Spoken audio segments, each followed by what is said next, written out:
ese nkubu mfuye. Bagore bishongore bahungu b'ingangare ndyarya turyana kandi namwe ndaya ndaza mwisakuza ndabaza. Ese atwita mu kwacu ni iwacu cyangwa ni kwa rucumu nadacururuka azaturuka cunaguza amahero. Mbe nkora mutima nkunda kandi namwe nkumbi mu nkure ese nkubu mfuye ubutumwa bugufi bwaza bwango mukarara murira. Abandi baririmba mwitegura guhamba dore ko kuri mwe hashyingurwa indashyikiro. Ese nkubu mfuye mwaterateranye igitambaro mukamvugira neza kumva mukavuga ibyiza ntakoze mukavuga ibyaha ntigeze.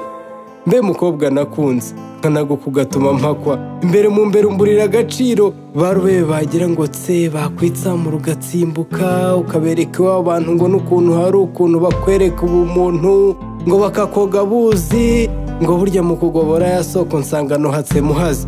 Ibyo njye mbyumva mu mihigo simfite ubwo wampagaze nemye ahari yenda ubwo rw'unkunda n'iboro kuzarunkunda rwarabaye rwinshi. Ese nkubu mfuye ntiwakwipfusha gipfapfa ugakoresha amafoto ugakwirakwiza mu bakunoza mukaza mukikiriza. Ese nkubu mfuye ntiwajya ku karubanda ukandira imbundata. Ese nkubu mfuye ntiwagura imbaho iziribuye ngo bambarize uburyamo bumwe buryana buhora buryamye butagira inshuti. Ese nkubu mfuye ntiwagura imibavu ngo bantere mu mbavu nk'abiyo minyagwa yasibanganye inkovu. Nkiri muzima wanyimye inyugamo wanyimye inyegamo wankuriye urugomo wanyambitse inkomo wanyimye n'urwagwa wanyambitse urubwamo rwawe rugondutwa na nyakabwana ndi bugufi kwicwa na bwaki. Gusa nk'ubu mfuye urwamo rwaba rwose ugaca ibikuba ngo uhuye n'amakuba ukiyambura imikaba abatakuza imitima igahaba bagahiririkana barwana no kuguhoza ngo ubuze uwo wihebeye kandi ubuze uwo watsikamiye.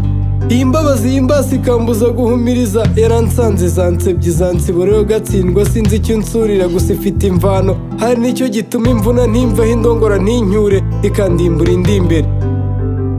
Bijya gutangira natekereje ku gatimba ngiye kuri komine matanga ituro mata itungo ngiye kwa padiri imboro ya divayi bya rya dini ryanjye biba nk'idingidinye mukobwa yitahira uko.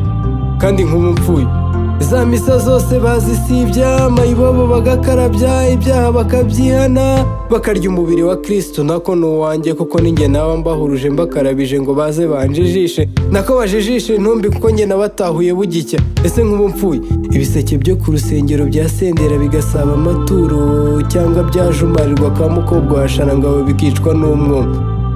Kandi nkubu mfuye inyandiko zose nandikaga zagurwa kurenza urwagwa imbuga nkoranyambaga amafoto agacicikana woshye umwicanyi. Ese nkubu mfuye urwengero rw'ino rwazituma ngororero bakabaga bihogo bakayigabagabana woshye rero yatsinze aperi cyangwa nkubu mfuye ibimonyo n'ibishororwa byacinya akadiho ndetse bikanaceza kuko amasaziro yanjye ariyo mariro yabyo. Kandi nkubu mfuye abacuruzi b'amasanduku ibyishimo byabasaba bagatera reruya kuko Uwiteka ngo yabagoboye igaburo. Kandi nkubu mfuye abakozi b'irimbi baririmba bahimbaza bene wacu nabo bakarira bandirira. Ese nkubu mfuye ya myenda yose imwenda miyandi muninde wayiriha. Ese nkubu mfuye ko nta n'ikiruringira inaha ngo yenda bakigurisha imyenda ndimo banki ninde wayiriha cyangwa nabo bateza cyamunara umuhungu wanjye muhahana. Ese nkubu mfuye bamwe banyisimbwa imbwebwe nyakabwana. Ese ubwo baza kumpamba oya byakwitwa guhamba imbwa kandi ari ugukora ubusa. Ese nkubu mfuye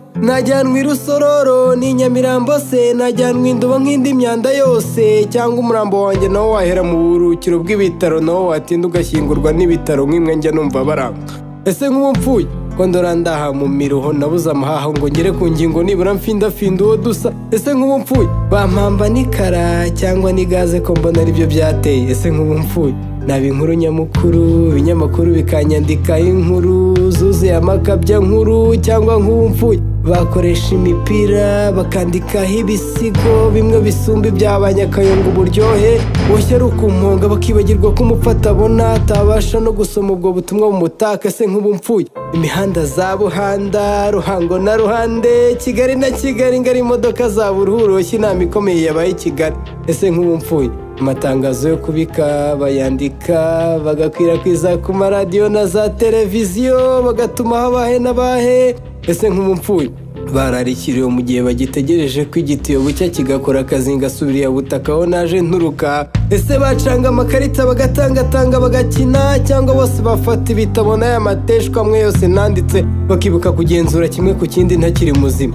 abona nkubu mfuye nabonaga bamaze kunsiga bakwigora bakaza bakifatanya n'abandi kurira bakanaboroga cyane washye bankundaga kandi nkubu mfuye ahari mu rugo imbangukira gutabara zahita zihagera aho gushyashyana bashyingura bagashyira nzira ngo bajye gupimisha umurambo bamenye icyawishe kabishywa umurambo basanzwe wishwe n'ikintu kidakomeye uhabwa amahirwe ukazuka ese nkubu mfuye bene ijuru banyijujutira bagati kuzimu bene rusenzi rusuferi ngasanga ipani ipanze ngo bankaranga bindenge bantoze menyera inturo yanjye nihitiyemo cyangwa nkubu mfuye nasanga abacuranzi bo kwa Nyagasani bamwe batari Kinga Blues batari Kesho Band batari Meira batari n'abana bo ku Nyundo bambaye biteguye gutarama injyana nziza zigaherekezwa n'imivugo bakaririmba mu majwi ya bamwe meza atari ruto atari baz atari na tenor cyangwa nkubu mfuye nasanga abasore ba rusuferi bashatse ibishari bakusanyije ubuhiri ngo bandyoze inshuro natokeje shebuja jetano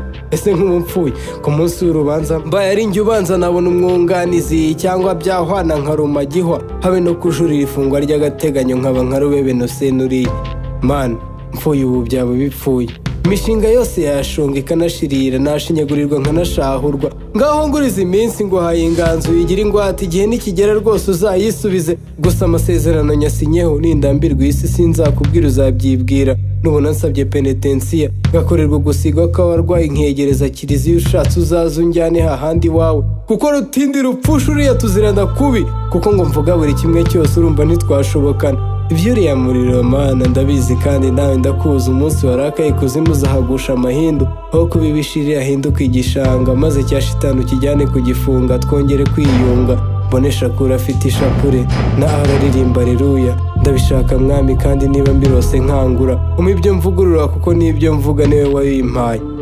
mukuru w'ikaramu